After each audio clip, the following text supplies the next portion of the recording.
Merci d'être venu nous voir pour cette présentation, une application qui voit, entend et répond. Alors on va vous raconter une petite histoire, comment est venue l'idée de cette conf. Devant une énième rediffusion de Iron Man, en entendant Jarvis qui répondait à Iron Man, on s'est dit, mais dans nos applications, si on faisait des trucs sympas comme ça, à discuter avec un bot, une IA, et on a essayé de faire ça aujourd'hui. Jarvis, peux-tu présenter Michael ? Michael est développeur full stack chez Zapseed. Il s'intéresse aussi à la programmation fonctionnelle et au big data. Jarvis, peux-tu présenter Christophe ?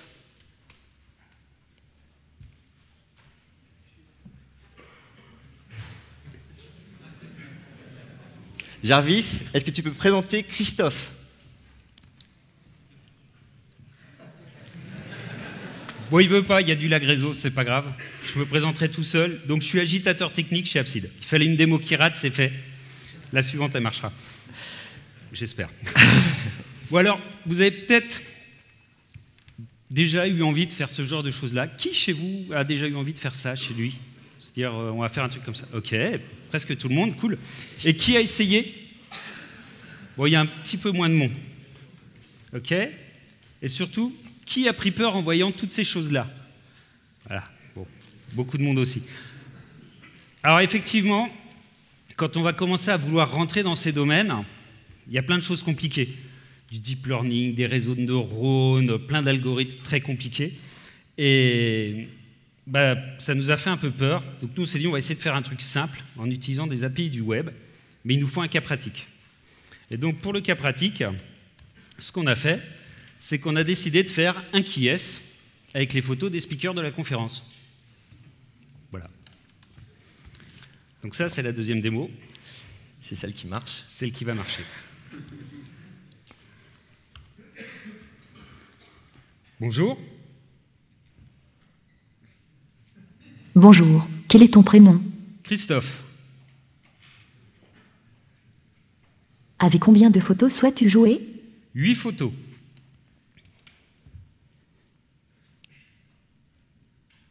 Bonjour Christophe, tu peux m'appeler Julie. Alors, est-ce que c'est une femme ? Oui, c'est une femme. Est-ce qu'elle est brune ? Non. Je propose Audrey Garot. Non, ce n'est pas Audrey Garot. Désolé. Je propose Benjamin Fontaine.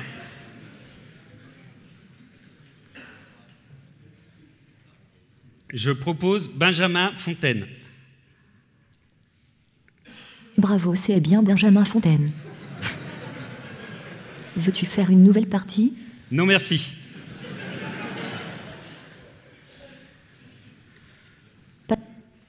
Elle allait nous souhaiter une bonne présentation, mais comme le réseau est un peu lent, bon, j'ai coupé. Ok, donc vous avez vu, il y a quelques soucis, on va vous expliquer pendant le reste de la présentation qu'est-ce qui s'est passé. Alors, pour faire cette application devait se passer en 4 étapes. Une étape qui était de voir, c'est-à-dire comment on allait reconnaître les visages. Donc ça, on s'est penché sur cette problématique-là. Sur entendre, comment transmettre le texte qui est dit par l'utilisateur en face du PC. Comprendre, c'est un dialogue avec une IA dans un contexte applicatif et de savoir, en fonction de ce qu'on dit, faire des actions particulières dans l'application. Et répondre, c'est la synthétisation de la voix. Donc la première étape, voir. Alors donc là, la problématique, c'était comment identifier les éléments d'un visage. On va essayer pour les 4 étapes, de rappeler un petit peu les parties théoriques, sachant que nous, on avait fait des choses beaucoup plus simples. Mais on va rendre à César ce qui appartient à César. On va vous rappeler les domaines de l'IA. Donc ici, on est dans le traitement d'images, reconnaissance des formes, et plus spécifiquement, qui est un domaine encore particulier, c'est la face recognition. Avec des mots-clés, si vous êtes intéressé, allez voir, il y a des algorithmes très compliqués, mais très intéressants, sur l'extraction feature face recognition. Derrière, par exemple, pour extraire des éléments d'un visage, on va utiliser des filtres de Gabor sur les images avec une intelligence via des réseaux de neurones, un apprentissage via des réseaux de neurones. Mais nous, on a essayé de trouver ce qui pouvait être utilisé au niveau des API. Alors, au niveau des API, il y a plusieurs types d'API. On va trouver des API très génériques pour tout ce qui est vision. Donc, dans les API cloud, il y a les solutions de chez Microsoft, de chez Google, Amazon, IBM. Et puis, il y a des solutions un peu plus spécialisées, notamment sur les visages, comme Keros ou Betaface. Au niveau des informations que vous allez pouvoir obtenir avec ces services d'analyse d'images, alors par exemple chez Google, il va être capable de vous donner des labels sur les images. Il va vous dire il y a un arbre, il y a une voiture, il y a un enfant. Il va vous reconnaître des logos de marque. Il va être capable de vous donner des landmarks, c'est-à-dire qu'il va reconnaître des monuments. Il va vous dire c'est la Tour Eiffel, c'est la cathédrale de Notre-Dame, c'est le château de la Duchesse Anne. Il va vous faire de l'OCR, la lecture. Il va vous détecter les visages et il va vous fournir aussi des attributs sur les photos, comme les couleurs dominantes. Microsoft, on a à peu près la même chose. Microsoft, ils s'aventurent en plus à vous faire une description. Donc ils vont vous dire c'est un enfant qui joue avec un chien sur la plage. Il va vous fournir un titre.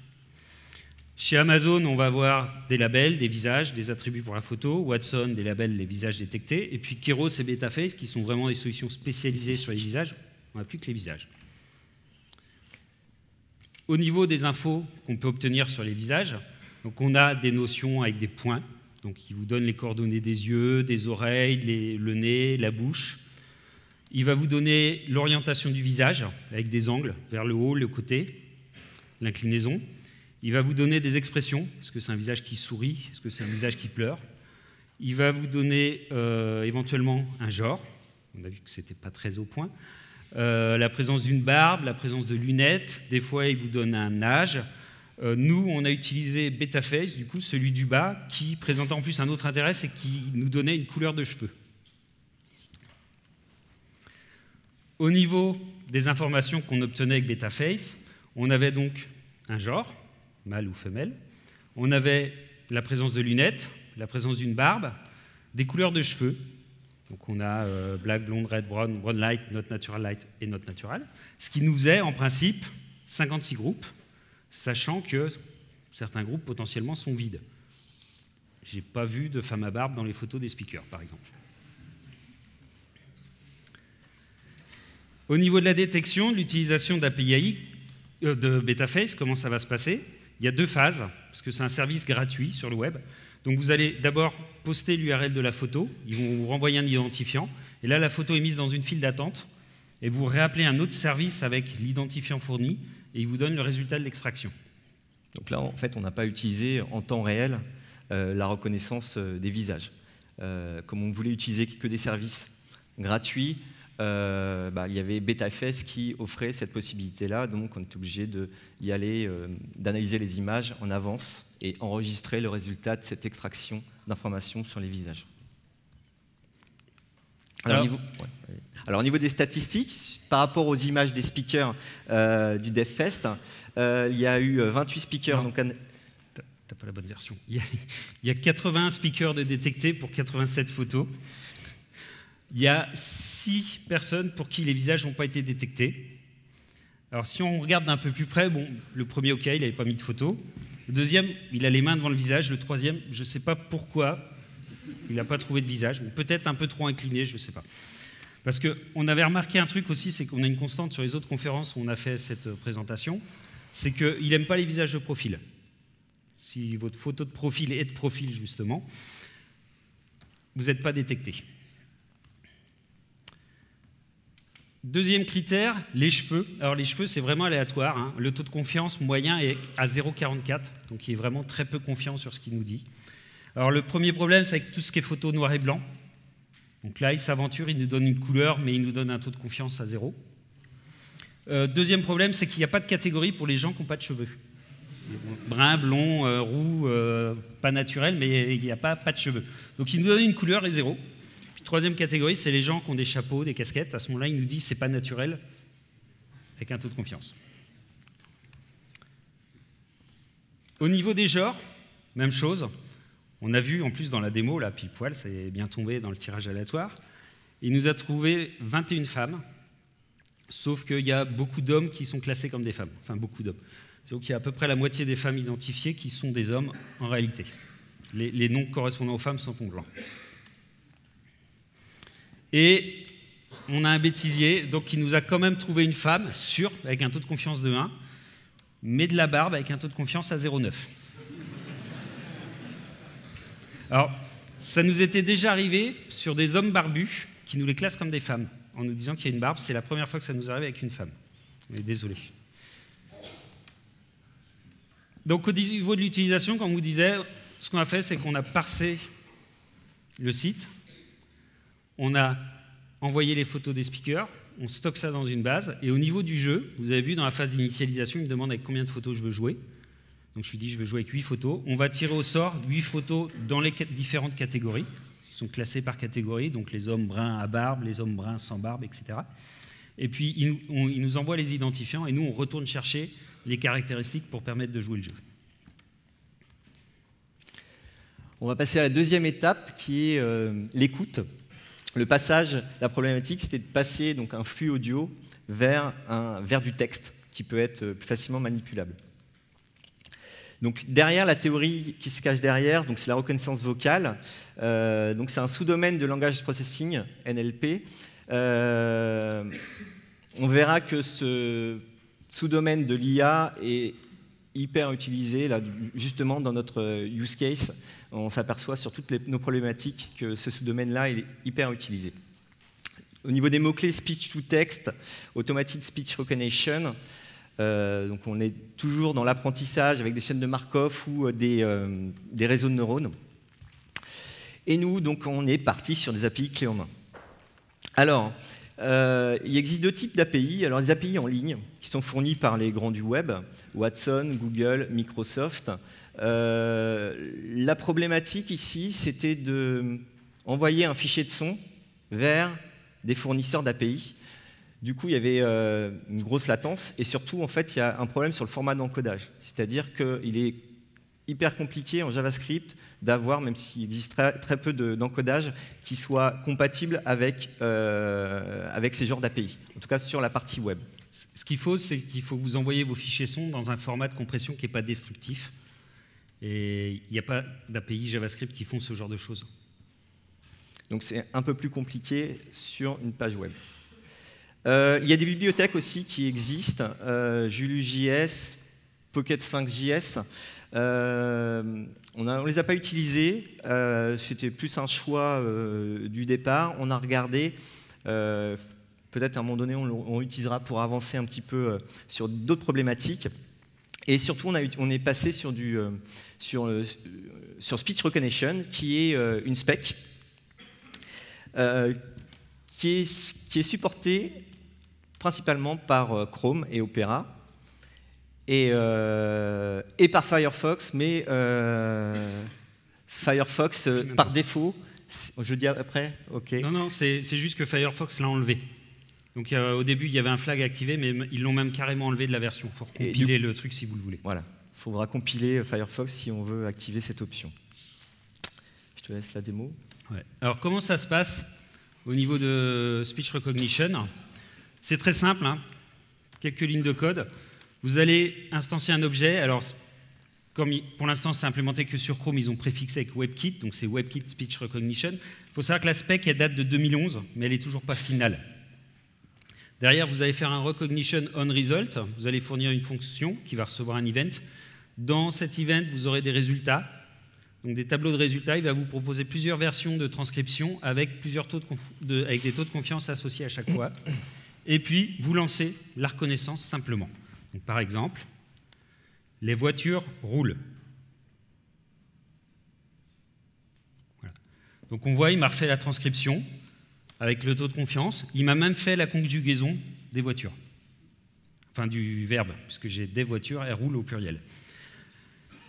C'est pas complètement parfait. Si je fais les voitures bleues roulent, il m'a mis l'accord sur l'adjectif, il m'a oublié l'accord du verbe. Bon, c'est pas complètement parfait. Vous avez quelques options que vous allez pouvoir fournir pour faciliter la détection. Vous allez pouvoir lui préciser la langue, déjà. Et puis, vous avez 2 fonctions que vous allez pouvoir fournir, parce qu'il faut savoir que l'écoute démarre et elle s'arrête au bout d'un instant, automatiquement, au bout de quelques secondes. Donc, nous, on a implémenté des fonctions qui font qu'on redémarre l'écoute automatiquement quand elle s'arrête. Ce qui nous a posé quelques soucis après, parce qu'il s'entendait répondre. Sauf que comme il ne s'attendait pas à voir la réponse du côté du bot, il ne comprenait pas. Donc il nous répondait « j'ai pas compris ». Mais comme il s'entendait répondre qu'il n'avait pas compris, ça repartait du côté du bot, qui ne comprenait toujours pas, et il tournait en boucle tout seul. C'était un monologue très intelligent dans le bureau. Alors les problèmes, par rapport à ce choix particulier en tout cas, c'est juste Chrome. On a aussi un problème de confidentialité, c'est-à-dire que la voix, le texte, tout part vers le cloud de Google. On a une problématique aussi, c'est notamment on avait la problématique sur les noms de famille. Par défaut, en fait, il ne connaît pas forcément très bien les noms de famille. Il y avait un speaker à Devox, il s'appelait Quentin Ambar. Et pour lui, Quentin Ambar, c'était Quentin en bar. Donc, du coup, nous, pour reconnaître vraiment les noms, c'était très compliqué. Donc, on vous expliquera comment on a fait l'astuce qu'on a fait tout à l'heure. Mais en tout cas, la grammaire aurait pu amener ça. C'est-à-dire qu'on l'aurait aidé à comprendre certains noms. Mais on a essayé de la faire marcher avec cette spec-là. Aucun effet. On n'a pas vu la différence avec ou sans la grammaire, donc on a laissé tomber la grammaire. Alors, sur Julius JS, il y a une grammaire, il y a une possibilité de grammaire. On ne l'a pas testé, mais apparemment, ce que j'ai lu, ça marche pas mal, donc à voir, à tester. Par rapport aux autorisations, c'est-à-dire que pour écouter, il nous demande l'autorisation une fois, mais après, il ne demandera plus l'autorisation. Donc là, c'est encore un petit problème. Uniquement si vous êtes en HTTPS. Donc la première fois que vous allez sur le site, vous l'autorisez à vous écouter. Les fois suivantes, il vous écoute sans rien vous redemander. Alors, avant-dernier problème, c'est écoute en continu. Alors, ces 2 problèmes, en fait, c'est de gérer ce que l'API écouter, mais quelques secondes, 5 secondes. Nous, on voulait que ça écoute tout le temps, en fait. Donc on a utilisé les événements pour relancer à chaque fois l'écoute. Et surtout, le fait d'écouter en continu, ça enregistre tout. Tout ce qui se passe chez vous, si vous laissez l'application lancer, eh bien, on entend tout. Tu as une petite... C'est surtout, ça va avec le deuxième souci, c'est-à-dire que c'est multi-onglets. Si votre onglet passe en arrière-plan, il continue à écouter. Donc, quand on a bossé sur la mise au point du jeu, on était chacun chez nous, et du coup, on voyait passer dans le bot tout ce qui se passait chez l'un et chez l'autre. Donc, je sais, par exemple, qu'il refuse à son fils de regarder Peppa Pig le soir, et il sait que le mien s'endort dans le canapé devant la télé. Donc, si vous travaillez à plusieurs sur le même bot, faites attention à ce qui se passe chez vous. Ça peut être pire. Troisième étape, comprendre. Alors là, on a du texte. Maintenant, il faut le texte tout seul, c'est bien beau, mais maintenant, il faut y donner une certaine intelligence. Il faut essayer d'y amener de comprendre ce que veut l'utilisateur. Donc, c'est comment analyser, réagir et surtout se souvenir pour avoir une vie dans le dialogue. C'est-à-dire se rappeler ce qui avait été dit au début du dialogue. Petit rappel théorique, toujours domaine du NLP, agent conversationnel, classification, extraction d'informations. Voilà les mots-clés. Classification à partir de modèles statistiques et stochastiques. Voilà, mais nous, les mots compliqués, on va chercher ailleurs la solution. Et on va utiliser des plateformes clés en main de bots. Et on a décidé d'aller voir ce qui se passait sur les bots conversationnels. Et on a vu qu'il y avait différents types de bots conversationnels. Les bots dits simples, Donc là, c'est ce que vous voyez quand on peut commander des pizzas rapidement ou sur les sites, Cdiscount. Là, ça va être des conversations basiques, vraiment très orientées. Il va guider l'utilisateur. C'est-à-dire qu'il n'y a pas forcément, on ne va pas forcément lui parler, il ne va pas forcément analyser le texte que vous lui donnez. Il va essayer de vous guider. C'est-à-dire, est-ce que vous êtes intéressé pour regarder les PC? Et là, il va vous commencer à vous donner des boutons pour cliquer sur des choses pour vous guider. Donc là, c'est vraiment le rôle de ces types simples. Alors, c'est des plateformes très bien faites. Il y en a plein. Elles sont souvent, on peut les connecter sur Messenger, Facebook, sur sur Slack, enfin sur plein d'applications de conversation. C'est des applications, ouais, donc, comme je le disais, super bien faites, avec des visuels, avec des UI super bien agréables à utiliser. Convivial, je cherchais le mot. Convivial. Mais par contre, voilà, l'objectif n'est pas forcément atteint dans notre cas, c'est-à-dire que ça n'amène pas forcément des dialogues très, très, très sophistiqués et surtout... C'est relativement limité parce que ça fonctionne à base de regex et en plus, il vous pilote derrière. Voilà. Le deuxième type de bot, ça va être les bots qui vont être un peu plus programmables, un peu plus avancés, mais on reste sur des modèles de conversation relativement simples avec plein de XML, souvent pour déclarer. Notamment, on trouve les Pandora bots, mais comme on est en 2017, on ne fait plus de XML, donc on s'est tourné vers encore une autre solution. Et là, on s'est tourné vers les plateformes dites d'intelligence artificielle. Donc là, on va pouvoir avoir des conversations beaucoup plus avancées, on va trouver plein de nouveaux concepts par rapport aux autres plateformes. Et ces plateformes, elles vont fournir des services de machine learning, notamment derrière. Alors, on trouve API AI qu'on avait choisi, qui a été renommé il y a 15 jours, je crois, un truc comme ça, en dialogflow.com. 8AI, par exemple, qui est celle de Facebook, si je ne dis pas de bêtises, Microsoft Louis, IBM Watson ou Amazon Lex. Voilà. Donc là, vous avez vraiment des belles interfaces, on va vous montrer la nôtre. En fait, ces plateformes-là, on peut les séparer en deux parties. Il y a une partie, c'est les services. C'est-à-dire qu'on va pouvoir interroger notre bot et discuter avec lui, gérer la conversation. Et la deuxième partie, ça va être le paramétrage justement de ces conversations, de ces contextes conversationnels. Et là, ça va être donc dans l'interface. Et là, on va avoir des choses à paramétrer pour que ça fonctionne comme on le désire, dans notre contexte. Alors ça amène, toutes ces plateformes-là sont faites de la même façon et amènent les mêmes concepts. On va voir la notion d'intention, c'est-à-dire c'est comprendre. C'est-à-dire qu'on va envoyer un texte et le bot va classer votre texte, va essayer d'identifier à quelle intention correspond ce que vous avez envoyé. Deuxième notion, c'est le fallback intent, c'est-à-dire qu'on va pouvoir... S'il ne comprend pas, s'il n'arrive pas à classer ce que vous avez dit, on va avoir une fallback intent, c'est-à-dire une phrase bateau ou un choix de phrase bateau qui va dire je vous ai mal compris, répétez la question, des choses comme ça. Comme ça, ça permet de quand même continuer la conversation de manière naturelle, même si le robot, en fait, il a rien compris. On va pouvoir, du coup, extraire des informations qui sont issues du texte envoyé au bot. On parle d'entité. C'est-à-dire que ça va être des notions qu'on va avoir besoin pour notre logique applicative et qu'on va pouvoir extraire du texte envoyé au bot.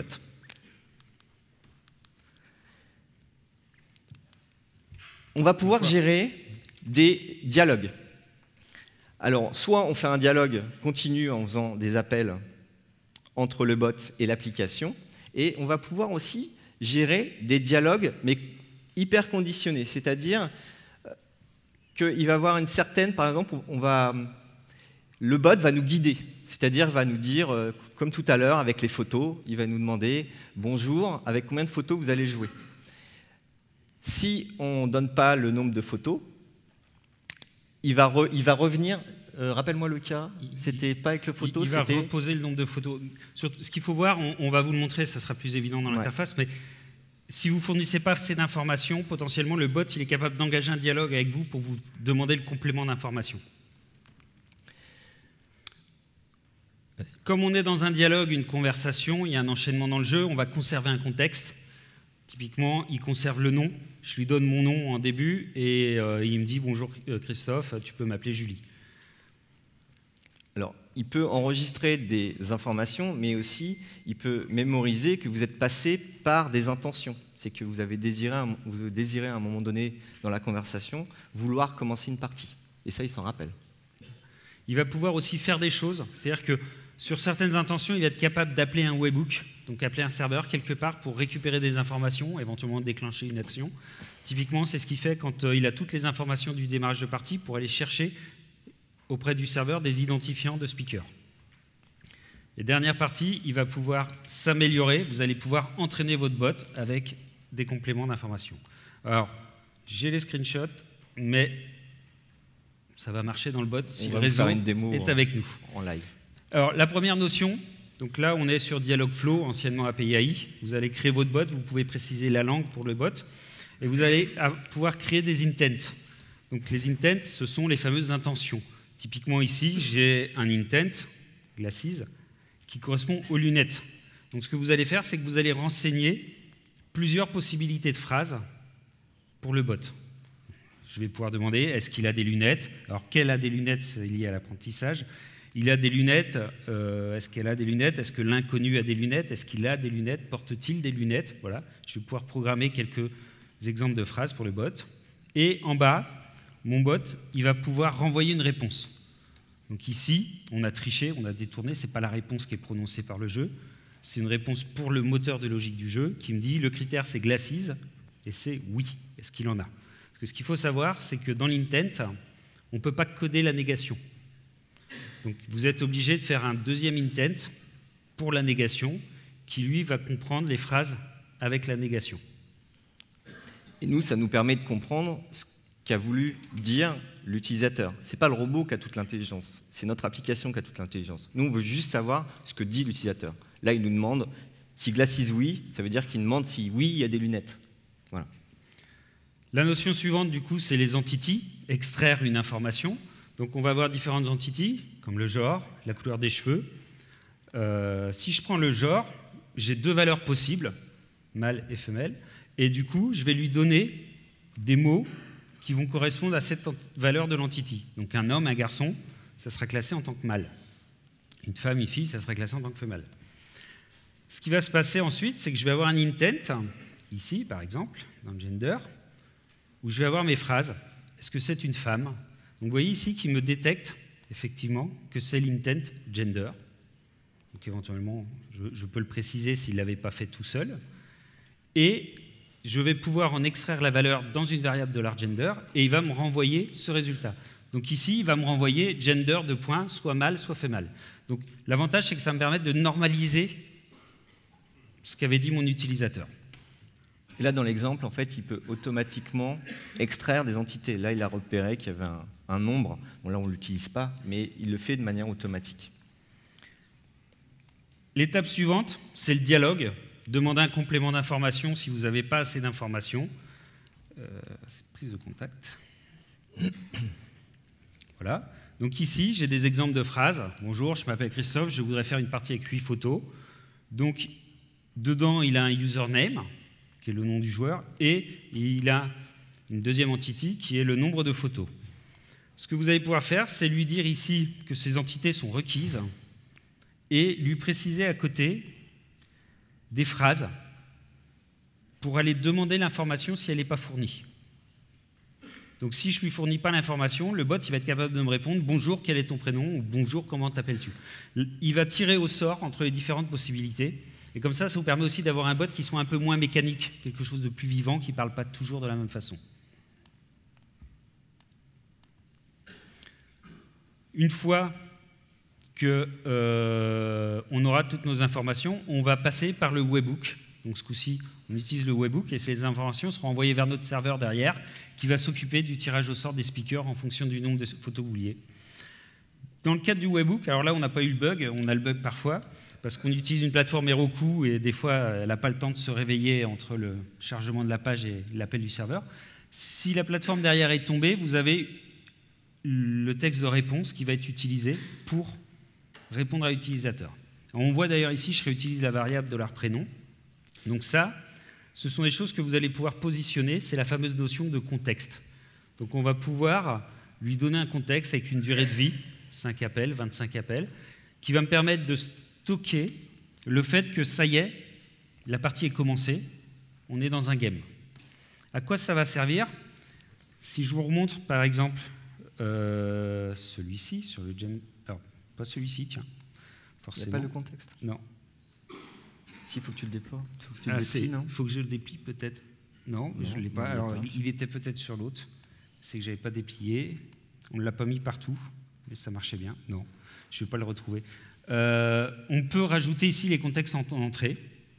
Ça vous permet simplement de faciliter la classification pour le bot.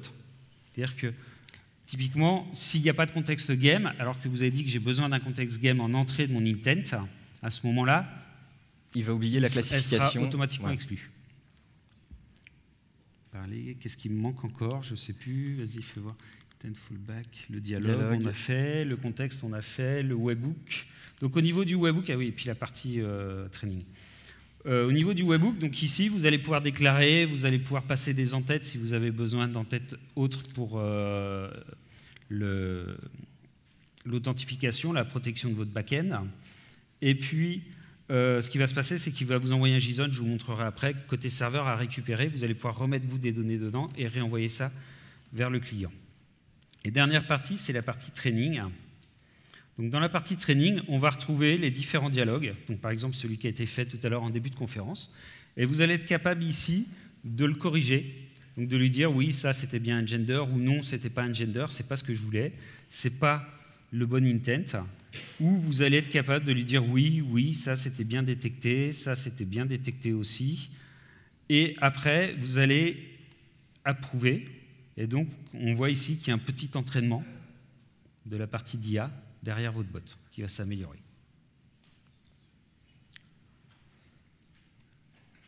Alors, le dialogue flow, l'intent, le fallback, l'entity, on est bon, entity intent, on a fait le dialogue, on a fait le contexte, on a fait le webhook, voilà. Training. Donc ça, typiquement, c'est le JSON que vous allez recevoir au niveau de votre serveur. Et alors non, ça c'est pas le JSON reçu sur le serveur, c'est le JSON que vous allez répondre depuis votre serveur. Donc vous allez pouvoir avoir plusieurs champs dans lesquels vous allez pouvoir mettre quelque chose à prononcer, quelque chose à afficher, et puis un payload de data. Donc c'est là que nous on a glissé les identifiants des speakers qui ont été tirés au sort. Alors on peut rajouter aussi, vous avez vu, on a un peu triché sur le retour de certaines intentions, mais on aurait pu passer par un webhook, c'est-à-dire que on aurait fait travailler le back pour dire, bah oui, il veut savoir s'il y a des lunettes, et c'est la logique est dans le back, et du coup, on aurait répondu via le back en poussant vers notre site. Le choix, on a juste mis la logique sur le côté JavaScript dans le front, mais c'est une possibilité. La partie entraînement, et on arrive donc à la partie réponse. Donc sur la partie réponse, on a récupéré du texte, alors plus ou moins formé par le API AI, enfin Dialogflow, ou par la logique du jeu. Donc on a un texte et il faut maintenant le synthétiser. La partie théorique text-to-speech. Alors il y a plein de techniques. Qui a bossé sur de la synthèse vocale? Personne. Un. Non, je ne te demande pas de venir. Alors, il y a plein de stratégies pour reconstruire une voix par rapport à du texte. Donc là, on va avoir le vocal synthesis, concaténative synthesis et paramétrique synthesis. Donc, exemple d'algorithme. Et on va avoir, dernièrement, il y a Google, les labos Google, qui ont fait WaveNet. Et donc là, ce n'est pas du tout encore ouvert, mais il y a des démos sur le web. Et là, on voit que là, on commence à faire de la synthèse vocale qui commence à être sympa.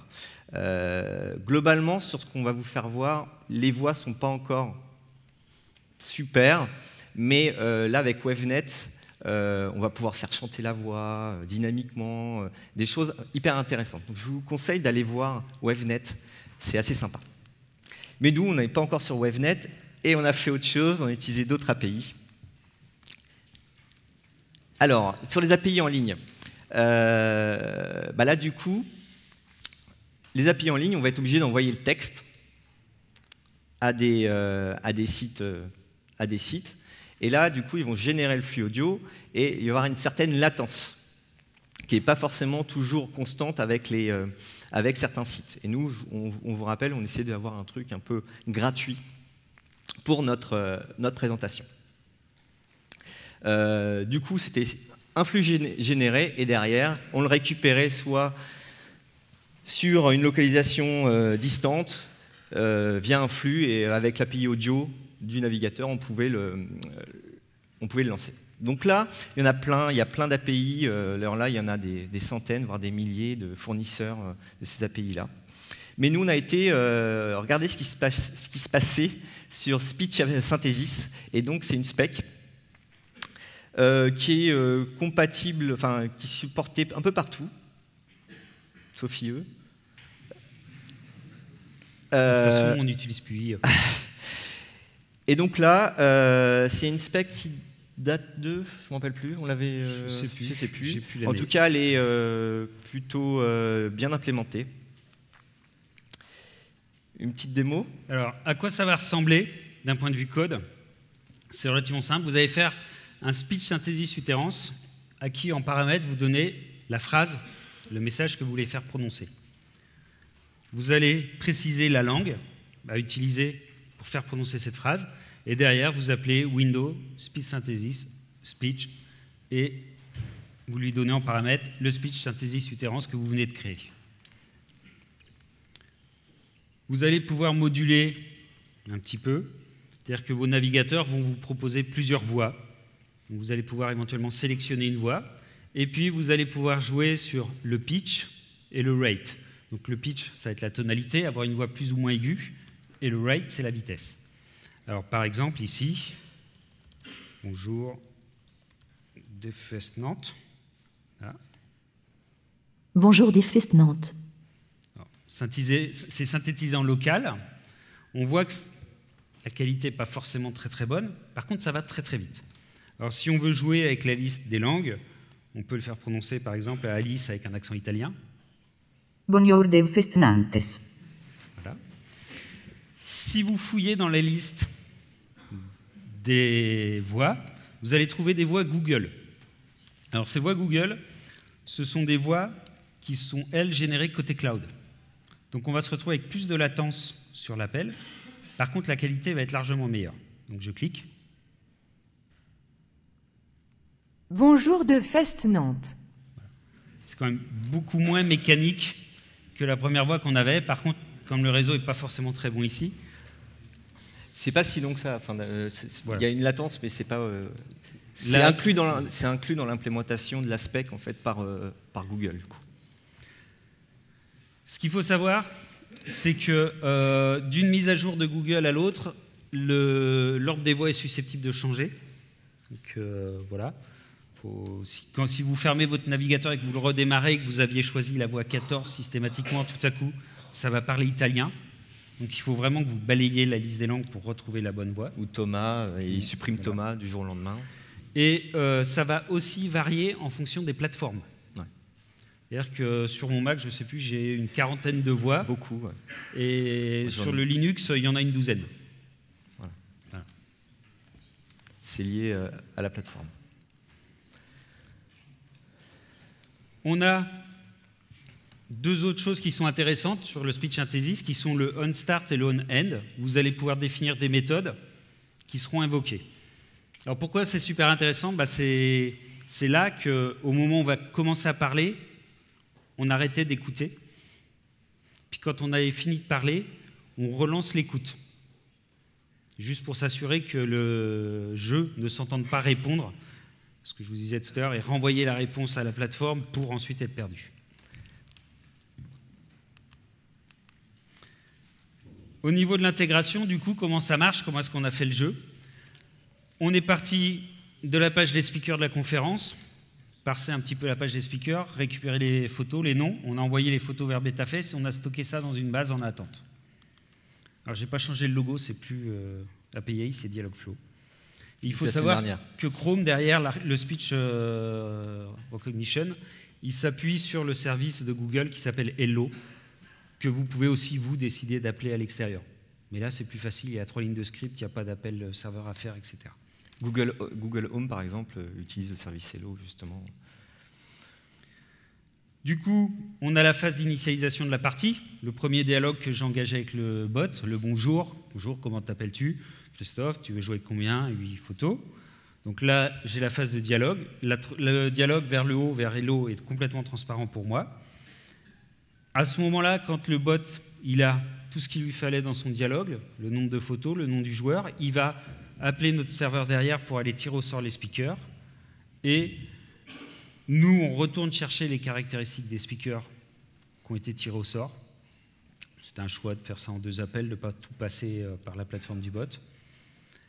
Et ensuite, le reste de la partie se déroule uniquement entre le navigateur, le Google Hello et le API AI pour la compréhension.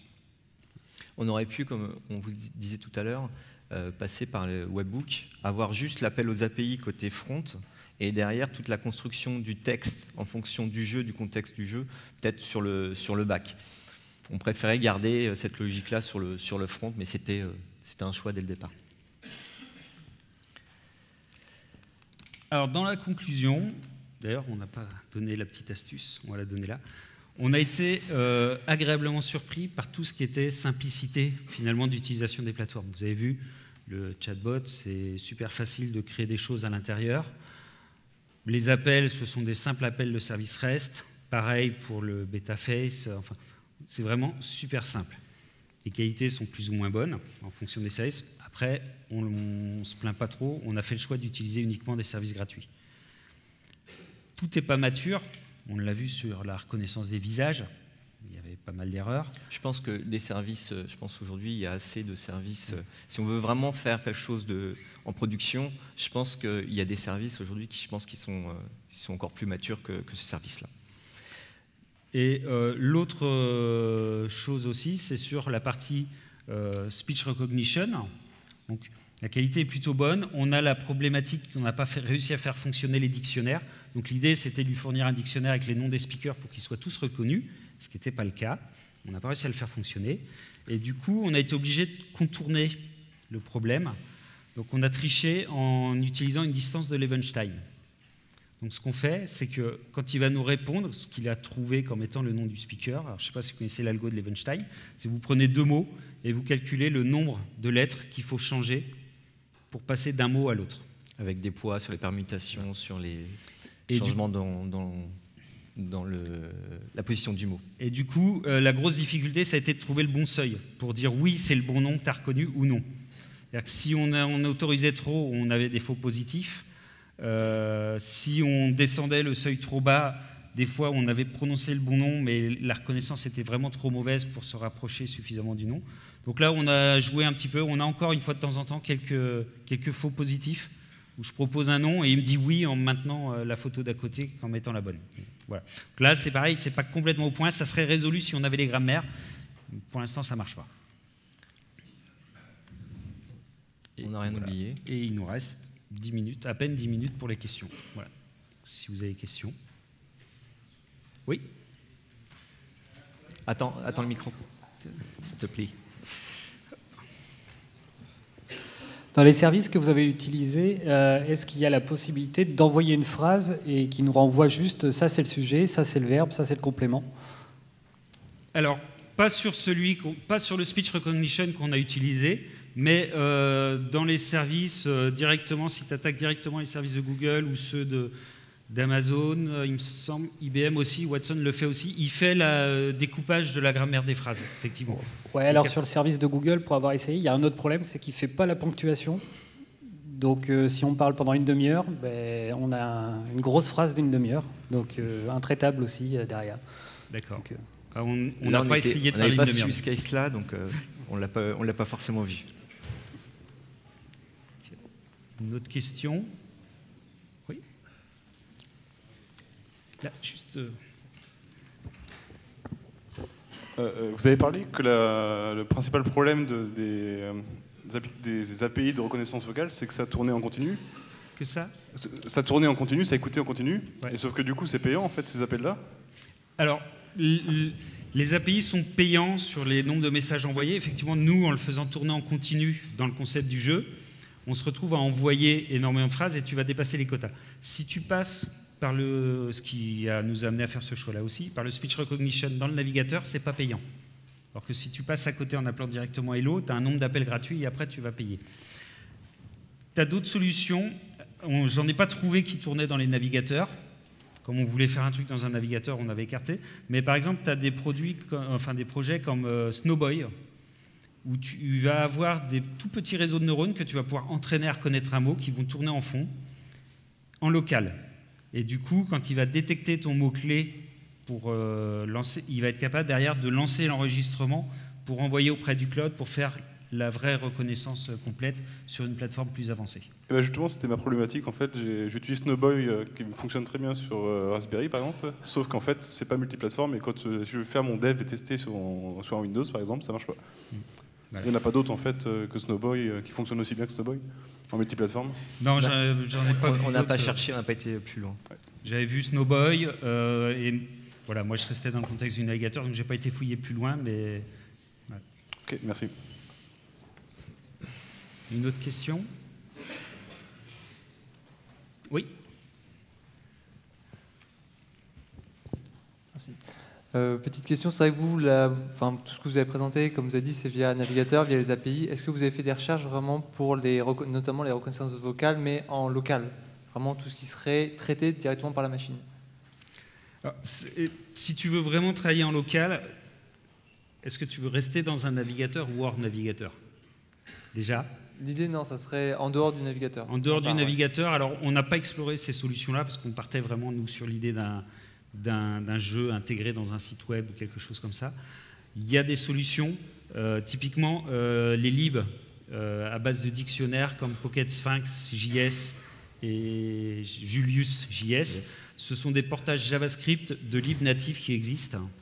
J'avais creusé au niveau de Julius, mais j'avais beaucoup de difficultés à trouver des dictionnaires français, justement. Voilà. La grosse difficulté, c'est l'alimentation du dictionnaire. Okay. On n'a pas poussé plus loin Julius JS. Après, j'ai pas vu de projet où tu peux te retrouver à faire tourner ton réseau de neurones en local pour faire la reconnaissance derrière. D'accord, ok.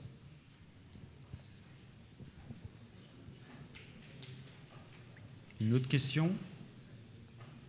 Plus de questions? Okay. Ben, je vous remercie. Puis bonne fin de journée.